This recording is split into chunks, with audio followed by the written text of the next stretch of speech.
Are you personally concerned about the conditions at these border facilities where Yes, there are I am. some I'm very reports? concerned. And they're much better than they were under President Obama, by far. And we're trying to get the Democrats to agree to really give us some humanitarian aid, humanitarian money. And that is a very fair question. And I appreciate that question. But I'm very concerned.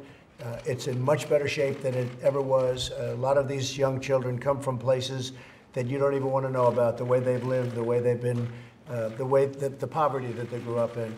But with that, if we can get this bill signed, we'll be able to do it. We have, you know, the Democrats don't want to sign anything. And now I think they're going to probably sign this. From what I understand, I call it humanitarian aid. This isn't even about border. At the same time, you see the numbers are way, way down. Mexico has been really helping us a lot. They have very strong immigration laws. They are moving 15,000 people or 16,000 people to our southern border, and they move 16,000 troops to their southern border, which is pretty incredible. And a lot of signs are coming out where the cartels and all of the bad folks, the coyotes as they call them, and all of the bad people that are bringing young children and taking advantage horribly. It's a form of slavery. It's horrible what they're doing to young children. You understand, you've reported on it. A lot of that is stopping now because of what we're doing and because of what's happening on the border. So I just want to thank Mexico. They've really done a great job. We appreciate what they're doing, and hopefully they can keep it up, because it's very important. They have Mexico has very, very powerful immigration laws. They can do things. Our laws are so bad. What we would like to do, and I'll do it right now officially, is ask the Democrats to give us help on asylum, help on all of the loopholes, the horrible loopholes that get signed in over a period of years that don't allow us to do what we should be able to do. We need the votes of Democrats.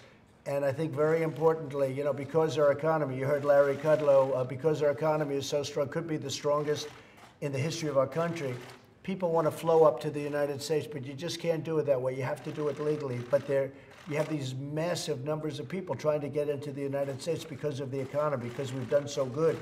But that's one of the problems with doing well. Everybody wants to come in. 10 years ago, 5 years ago, 4 years ago, they didn't want to come in. Today they want to come in. But we can't let that happen. So we're doing very, very firm. And as far as the wall is concerned, the wall is heavily under construction. The Army Corps of Engineers is doing a great job.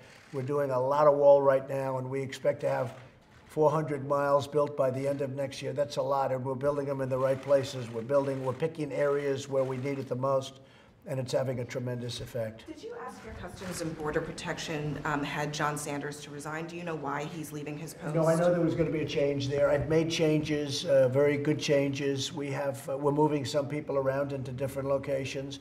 The game has changed a lot because of what Mexico is doing. We're able to do things that we wouldn't have been able to do before. The problem with our Border Patrol, who are phenomenal people, but they're not allowed because the laws are so bad with catch and release and all of the different things, including chain migration, the visa lottery.